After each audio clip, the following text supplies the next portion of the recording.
Good morning, friends. This is Rhonda at the Old Tobacco Patch. And guess what? We've had a couple of 68-degree mornings. And you know what that does to me? I start dreaming of fall. I tell you, these 100-plus degree days and mosquitoes that are the size of turkeys, they can't pass quick enough for me. I tell you what, I've even started my fall bucket list, and I hope to share more of that later. Now, I have a couple of errands to run in town today, and I think I'll stick my head in Hobby Lobby just to see if anything catches my eye or appears new, because I am ready to start working on fall. So y'all come along with me for the ride, and we'll even make a fall-inspired crockpot dish today.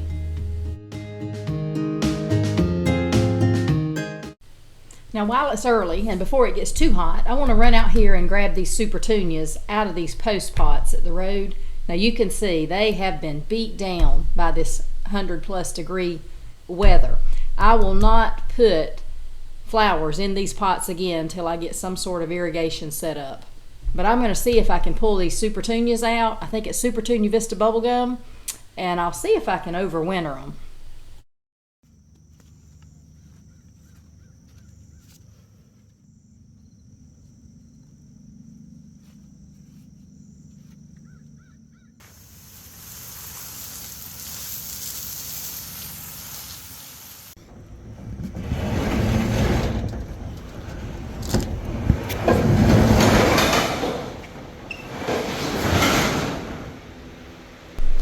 Now I need to get my bike ride in. Now, tell me if y'all are like this. If I don't get it done first thing in the morning, somehow it just never happens that day. I have to do it first thing of a morning.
As you can see, I'm in town now, and I ran in Hobby Lobby. I just wanted to know if there was anything different, anything that caught my eye. Like I mentioned before, I'm working on my fall bucket list, and I'm going to narrow it down to the things I want to do. I wanted to see if there's plenty of fall decor left. And if you're not interested in seeing this part, that's fine. Just skip to the timestamp 7:43, and you won't have to watch all this.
Okay, I'm back home now and I'm ready to put together my evening meal. And this is a fall-inspired crockpot recipe. I'm sure you've all made it.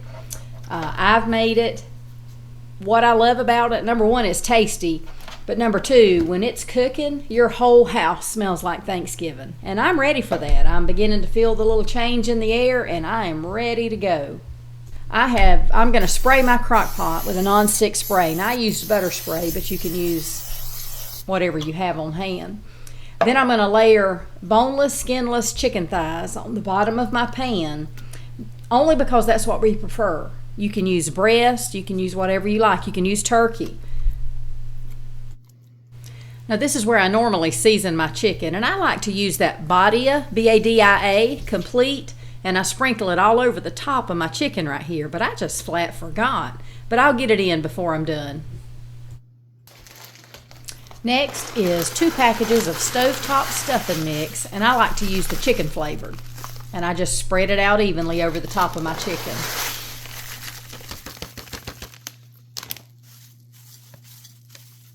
Next, I plop on a whole stick of butter, and then I add 2 cans of cream of chicken soup.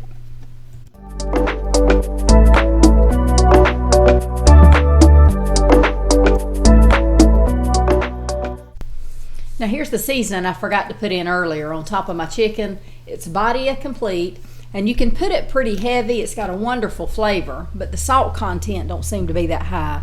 If I put it on real thick, my dish is not salty, so I like to use it. Just make sure you mix all, when it gets done, you just mix all this in good so that your chicken does get some seasoning on it. I'm also going to put me 1 little squirt of sour cream. Then I'm going to put my lid on and turn it on high, probably for 4 or 5 hours. It all is based on how thick your chicken is on the bottom. This was not real thick, so after I think about 4.5 hours, I took 2 forks and shredded the chicken on the bottom, and it was so tender, so I knew it was done.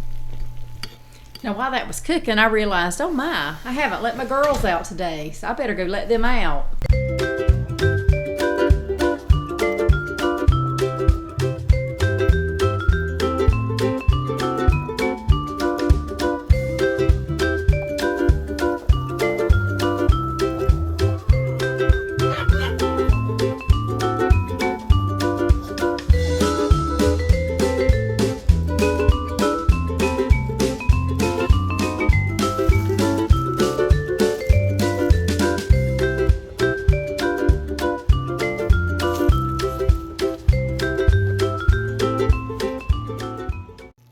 Okay, y'all, it's ready and I'm ready. I am hungry. All I'm gonna do now is take my fork and shred this chicken up, get all these ingredients mixed together. Remember, I put that body of seasoning on top, and I want it to get mixed throughout the dish, especially to get on my chicken. So I'm just gonna take my fork and stir it up good, and then I'm gonna make me a plate. This really does smell like heaven, y'all. If y'all haven't made it, you've got to. It's so simple. It's throw it all in the crock pot, let it cook, and it don't even have to cook all day, but it just makes the house smell wonderful. Time you open the door, once everything gets heated up, when you open that door, oh my goodness. I'm going to serve mine with some green beans on the side, and I'm going to drizzle a little bit of chicken gravy across the top of my dressing. Y'all, this really is a dish that's just packed full of flavor. It has all the taste, all the smells of the fall season. So you cannot go wrong. If you're ready to change from this hot, hot summer over to dreaming of cooler weather, it's not here yet for us, but it's coming. Look at this dish. It has all the fall vibes. Well, there you go. Fall bucket list number 1 done. That's cooking an autumnal or autumn-themed dish. Now, I hope to get to check off many more activities that's on my fall bucket list, and maybe I'll share that list with you in the next few days. What's on your fall bucket list this year? Anything really different than the norms? Leave it in the comments if you're doing something really unique this year. I'd like to hear about it. So thank you for tagging along with me today as I got a few chores done and made a delicious recipe in the crock pot. I hope you're getting ready for the fall season and you have big plans. I'll talk to y'all later.